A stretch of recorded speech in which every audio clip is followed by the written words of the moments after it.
Well, hey everybody, it's Paul. Welcome to the channel and welcome to the balcony. We got some sunshine today, finally. It's like about once a week we get a day that we're not under the gray dome. But when it's those kind of days, it's always chilly. The birds are out frolicking around now. Got some over there. There was just a pretty cardinal went down there. The oak is still holding its leaves. You see some smoke across the way. People are burning leaves. So I guess it's time to end the suspense, I mean, I'm always one to enjoy a good cliffhanger. But I guess it's time that we clear the air and I come out and say what truck I ended up going with. So let's go over what I considered.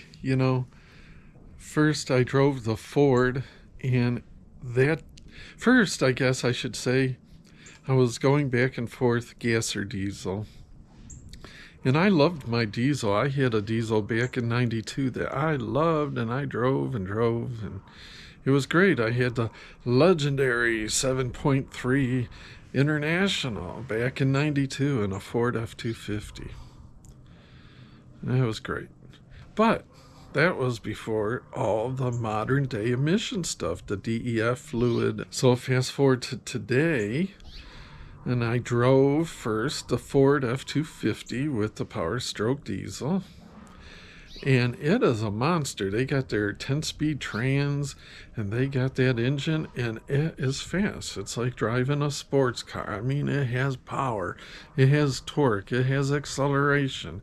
I was going uphill at about 30 miles an hour, and I give her the beans, and it broke the tires loose. I mean, I was just shocked. I wasn't trying to. I just wanted to see what kind of oomph it had going up the hill.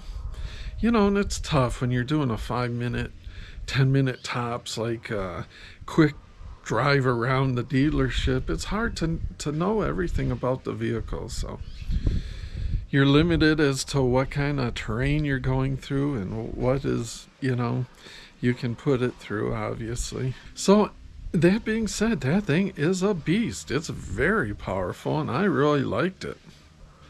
Then I thought I had to...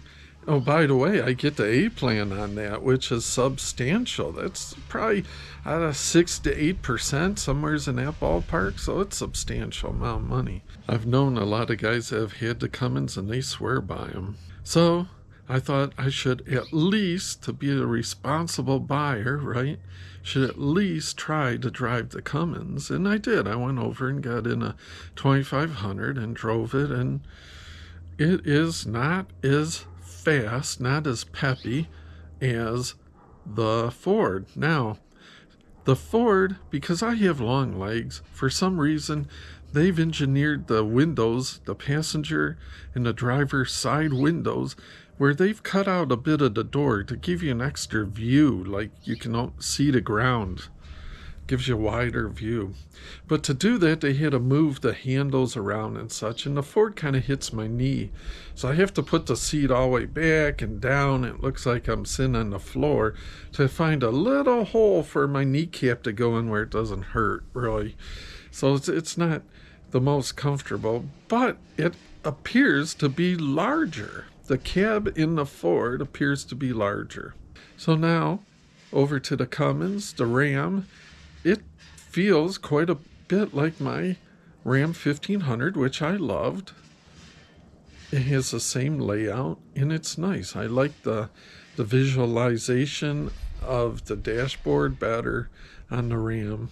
And although the cab appears smaller and feels smaller than the Ford, it feels better than the Ford. My knee doesn't, for whatever reason. Maybe the seat goes down, maybe it's because they don't change the way the window just goes straight across.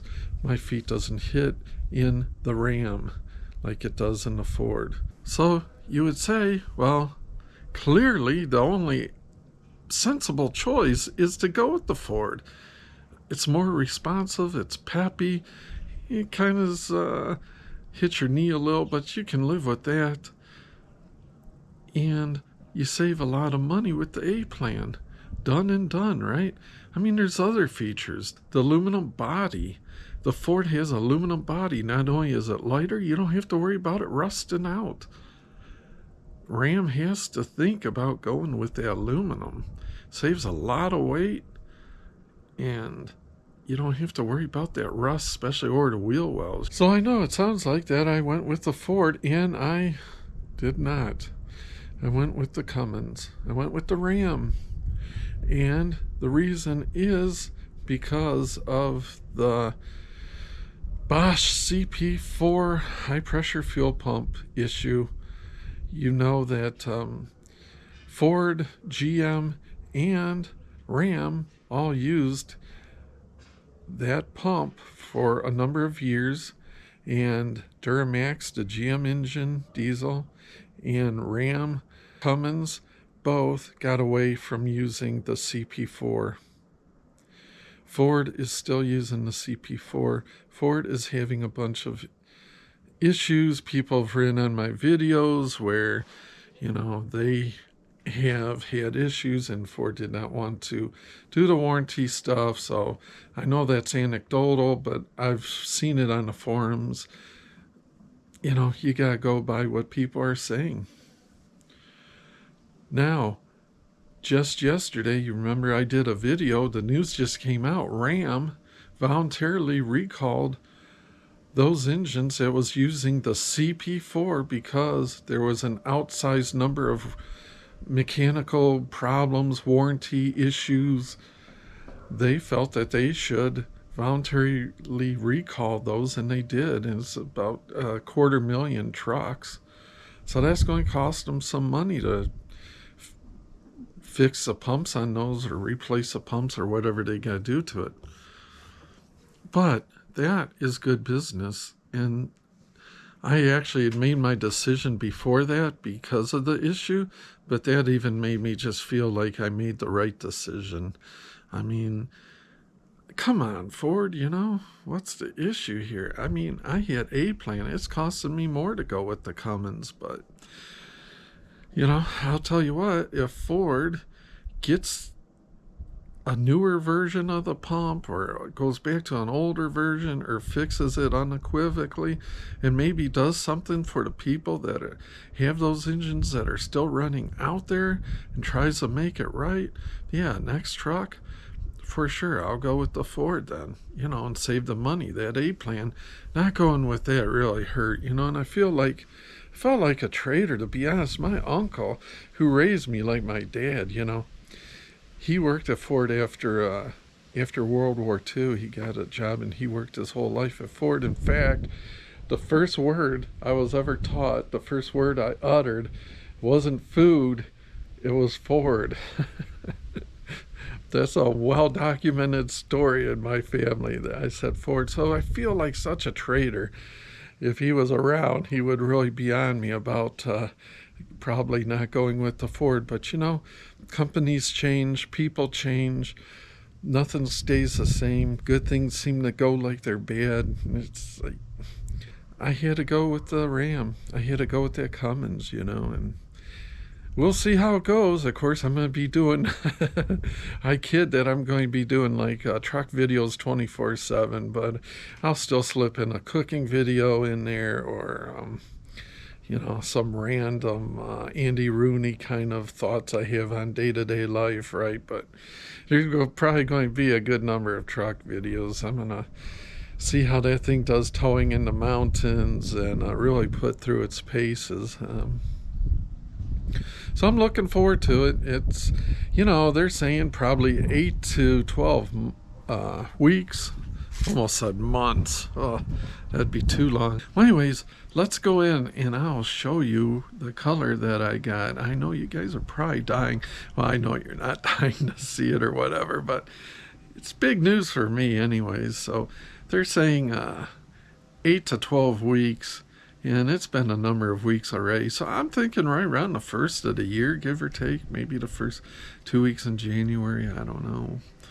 we'll see how it goes. Maybe sooner. They've given me a VIN already, so they haven't started building on it. They keep you, it's pretty cool. Oh, I should say I'm going to a dealer actually in Kentucky.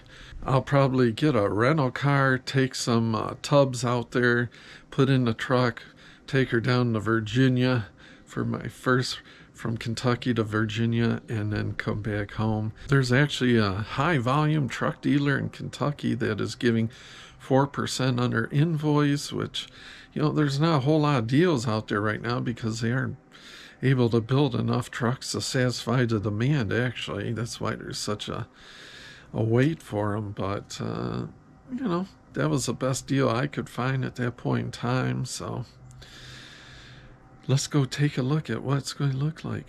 Okay, so we navigate over here to Ram Trucks. And what do we want? We want a 2500. And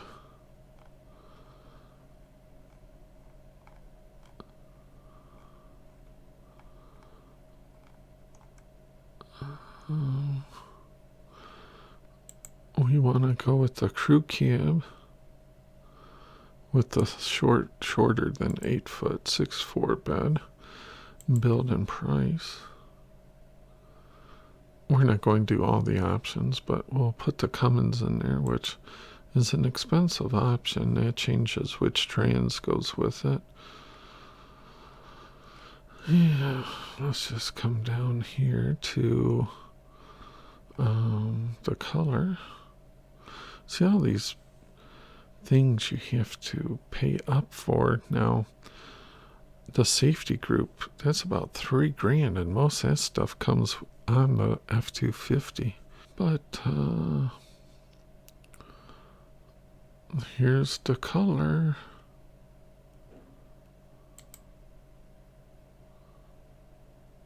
It's called Delmonico Red. It's not real bright. It's not like a flame red, which is more like I had the first time. Kind of reminds you of a fire truck, which is cool. There's a nice Cummins badge. But I thought I'd go somewhat more like I had black with the first truck, and this time I went with the Delmonico because it's just almost like a candy apple. It's more of a muted red. So there it is. Let me know what you think. Till next time, thanks for stopping by, and we will see yous.